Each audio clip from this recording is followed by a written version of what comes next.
از فلک be نالا کام دل نمی آید بدست شاہد خواہی آتشی زن خانہ زنبور را. یہ آپ صوفیوں کے ہاں یا خانقاہی نظام کے ہاں یہ شعر آپ پڑھیں, آپ کو جوتے مار کے نکال دیں گے. وہی شہد چاہیے تو مکھیوں کے وہ بھیڑ کے چھتے میں آگ لگانی پڑے گی, تو یعنی جب تک وہاں سے وہ شکوہ شکایت فلاں یہ وہ نہیں کرو گے تو کچھ بھی حاصل نہیں ہو سکتا. تو یہ عجیب رویہ ہے. یا عدم سایہ ز خورشید معین گردت, یعنی سائے کا ہونا نہ ہونا سورج کی وجہ سے ہے. گر تو شوخی نہ کنی, اب یہ تو جو ہے یہ کون ہے, یہ ذرا بڑا ہے. گر تو شوخی نہ کنی یعنی اگر تو نہ چاہے اور شوخی نہ کرے.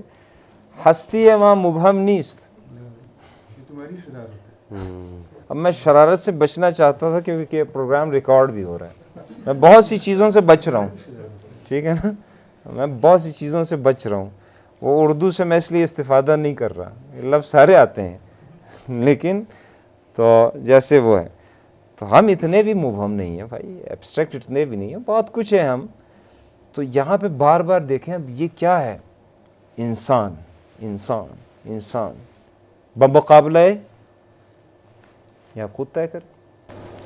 میرے سوال کی وجہ میری کم علمی ہے, میں پہلے سے اس بات کا اقرار کر رہا ہوں, اس لیے آپ تینوں سے سوال ہے. کیا شاعر یا ایز اے ٹیچر بغاوت کی ترغیب نہیں دے رہے؟ اور اگر ایسا ہے تو آپ لوگوں کو نہیں لگتا کہ اس سے بگاڑ پیدا ہوگا اگر ہم سب انڈیویجولیٹی میں لگ جائیں, اعتراضات گلے شکوے کرنے میں ہم سب, میں خاص کی بات نہیں کر رہا, میں عام کی بات کر رہا ہوں. عام اگر ہم سب کے پاس اگر یہ اختیار ہو سوال کرنے کا, آپ کو نہیں لگتا اس سے, اور یہ میں آپ لوگوں کا ویو پوچھنا چاہوں گا کہ اس سے بگاڑ پیدا ہو گیا معاشرے میں؟ میں عرض کروں اس حوالے سے کچھ دوستوں نے بے دل کی شاعری پر کئی حوالوں سے بات کی. اس میں کوئی شک نہیں کہ شاعر کی شاعری کی کتاب ہم جب بیان پڑھتے ہیں تو چونکہ ایک تو شعر خود بھی مطلب ایک ابہام اس میں آلریڈی ہوتا ہے نا, تو اس سے ہم کئی معنی کشید کر سکتے ہیں. تو ایک شاعر جو ہے مطلب متفرق موضوعات پر اشعار کہتا ہے, لیکن ہمیں دیکھنا چاہیے کہ مین اسٹریم ان کی شاعری میں کیا چیز ہے. ٹھیک ہے کہ وہ بغاوت کے حوالے سے بھی ان کے بہت سے اشعار ہیں, اور مروجہ جو ایک سلسلہ چل رہا ہے روایت, اس پر بھی ایک اعتراض وغیرہ کا سلسلہ چل رہا ہے, وہ استحجاب بھی ہے, سب کچھ ہے. لیکن بیسیکلی جو مطلب وہ ان کا پیغام ہے وہ عجز و انکساری ہے. وہ اس حوالے سے میں ان کا ایک شعر جو ہے عرض کروں گا کہ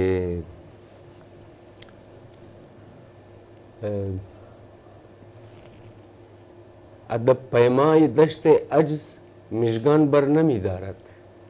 اب آپ پہلے یہ دیکھیں کہ ادب پیما یہ ایک اختراع ہے. مطلب ادب پیمائے ہم سنتے ہیں کہ کو پیما بادیا پیما, ادب پیمائے دشت عجز مژگان بر نمی دارد تو سیر آسمان کن من بپیش پا نظر دارم. یعنی تم آسمانوں کی سیر کرو لیکن میں ادب کو فالو کروں گا, یعنی اپنے قدموں کے پاس ہی دیکھتا رہوں گا. میرے خیال میں مین اسٹریم یہی چل رہا ہے. پہلے تو آغا صاحب کی تائید کرتے ہوئے میر کا ایک شعر ہے, ہرچند کہ وہ بھی استفادہ ہے کسی فارسی کے استاد سے, بہت عظیم شعر ہے. دور بیٹھا غبار میر اس سے, اب غبار میر یعنی میر کی ہڈیاں خاک بن کے بھی اس سے دور ہے. عشق بن یہ ادب نہیں آتا. تو یہ تو ایک وہ ہے. لیکن چلیں فرض کریں آپ کے سوال کا بالکل جو ترکی بترکی جواب دینا. غالب کہتا ہے کہ بامن میں آویزائی پسر, مجھ سے مت الجھو, اے میرے بیٹے, اے میاں, اے چھوٹے, مجھ سے کیا الجھتے ہو. فرزند آزر را نگر, حضرت ابراہیم کو دیکھو کہ وہ اپنے باپ سے کس طرح الجھتا تھا. ہر کس کے شد صاحب نظر، جو بھی اپنی نظر پیدا کر گیا، دین بزرگان خوش نہ کرتا. ہر پیغمبر اپنے زمانے کا سب سے بڑا باغی تھا. مارکس اپنے زمانے کا اور آج تک کے زمانے کا سب سے بڑا باغی ہے. تو مسئلہ یہ ہے. اچھا چلیں اب اس کو تیسری نوعیت اس کی کھنگالتے ہیں. سوال یہ میری سرشت میں ہے، بچے کی سرشت میں ہے. ابو یہ کیا ہے؟ ابو آپ کہاں جا رہے ہیں؟ کہاں سے آ رہے ہیں؟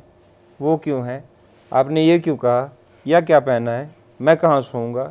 یہ کیوں دے رہے ہیں؟ وہ کیوں نہیں کھاؤں؟ یہ کیوں نہ کروں؟ کیا کیوں کیسے کیا کیوں کیسے؟ یہ ہماری سرشت میں خمیر میں ہے. چلیں بھائی. اچھا جب یہ سوالات ہوتے ہیں تو آخر میں وہ جو بچکانہ سوالات ہیں وہ ایک جگہ جا کے ختم ہو جاتے ہیں. اب دوسری طرح کے سوالات جنم لیتے ہیں. وہ ہمارے جسم سے متعلق ہوتے ہیں، وہ ہمارے تعلقات سے متعلق ہوتے ہیں، معاشرے سے، کمانے سے، فلاں سے. پھر ہم اٹھتے ہیں ایک تیسری سطح پہ. اب تھوڑے سے پولیٹیکل، فلاں، وطنیت، یہ وہ، حب الوطنی، مذہب، فلاں، یہ. لیکن یہ اس سے بھی اوپر کے سوالات ہیں. یہاں تو پہلے سوالات بہت کم ہیں، اور اگر کوئی آدمی، کوئی مفکر، کوئی ایک نیا سوال دے جائے ایک صدی میں تو کیا ہی کہنے. السؤال نصف العلم عربی میں کہتے ہیں، منطق میں، کہ سوال میں آدھا جواب ہوتا ہے. تو جس کو سوال کرنا آتا ہے وہ تو آدھے جواب تک پہنچ چکا ہے. اچھا تو اس بڑی سطح پہ جب کوئی سوال اٹھاتا ہے تو وہ آدھی یا پوری دنیا کے لیے ایک نیا دروازہ کھولتا ہے.